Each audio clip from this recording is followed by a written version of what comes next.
Yeah. So let's read the recipe. Okay, it's 1 jar of Nopalitos, sliced tender cactus, 1 large tomato diced, half a medium onion chopped, 1/4 cup cilantro chopped, and 1/4 teaspoon of oregano, lemon juice to taste, and salt to taste.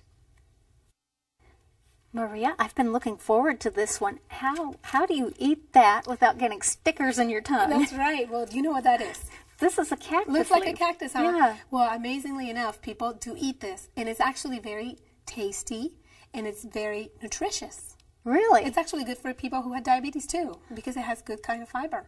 I didn't know that. Yeah, so now we're learning a lot of things today. So there's 2 ways you can buy nopalitos. You can buy them raw like that, or actually you can actually go to the plant and cut a piece. It has to be a young leaf, I guess, pad or something. You have to cut it and scrape off the thorns. You have to be very, very careful with this. This is like prickly pears. You have to be careful not to, get thorns on your hands.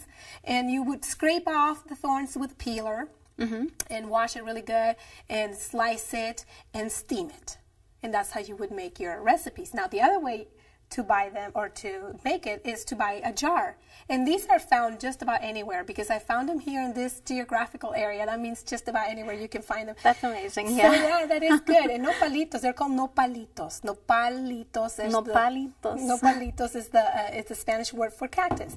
And now when you get them out of the jar, what you want to do is put them in a strainer and actually rinse it off with a lot of cold water. Oh, why is that? They come with that slimy liquid inside, and actually nopalitos are kind of slimy when you cook them too, so you also want to rinse them.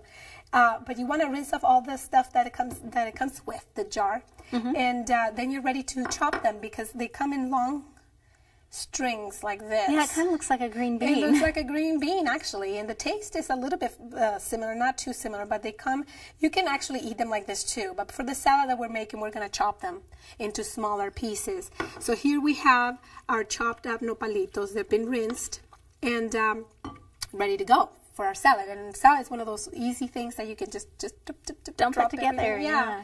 So let's start with our recipe. Let's put a little bit of onion. And I put about half an onion to a whole onion. It depends on who's eating it. If I'm eating it, I would only put half of an onion or maybe a quarter of an onion. But some people like lots of onion, But some people like lots of onions. So we put the onion, and then we put our fresh-looking tomatoes, delicious-looking tomatoes. And again, we have our friend the cilantro here. And cilantro, like I said before, it's very commonly used in Mexican cooking. So this is another thing that is absolutely used all the time, is in the nopalito salad. And then you can put the salt is optional if you're going to use the canned version of the nopalitos because there's already salt in it. So you don't really have to add any salt. And the lemon too is optional. I'm only going to add a little bit because they're preserved in some citric acid. So it already has a little bit of a lemony taste.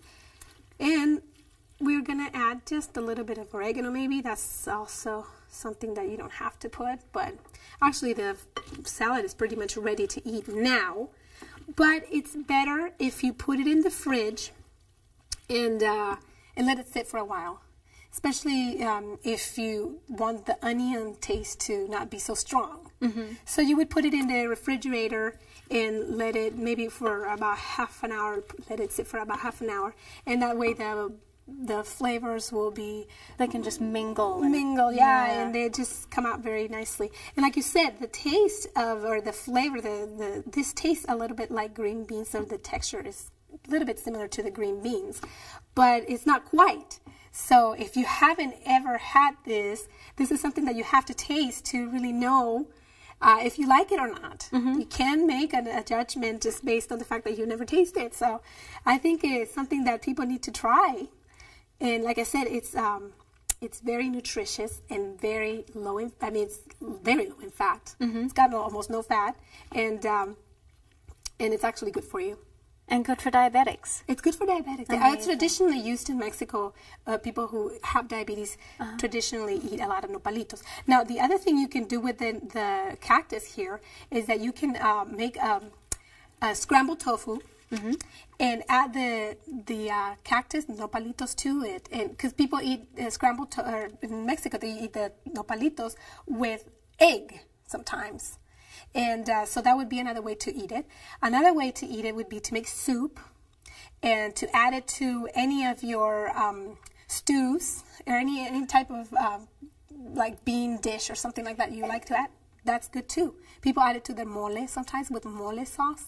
There's so many things you could do with it. It's very, very good. It sounds very versatile. It's an entirely new food for me. It's an entirely new food for a lot of people that are watching today, I think. Probably so, but I'm looking forward to trying that. It smells good, and I wish I had a spoon right now because I'd